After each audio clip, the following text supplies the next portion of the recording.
John from JVS Visual, #1 service centre in the Midlands, and this information is on the Ecler Pam2600 model.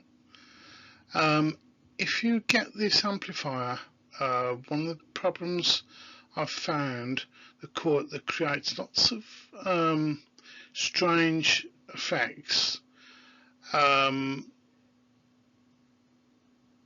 The problem comes, you may find that both channels are okay, so there's no DC offset, the center rail's fine, and both amp circuits work fine.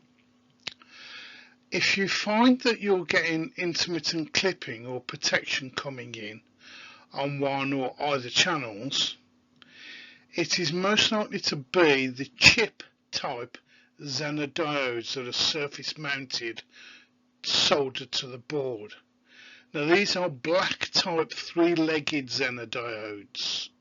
Okay, they're not like what you expect of typical zener diodes, but you can use standard zener diodes if you want to solder them to the board.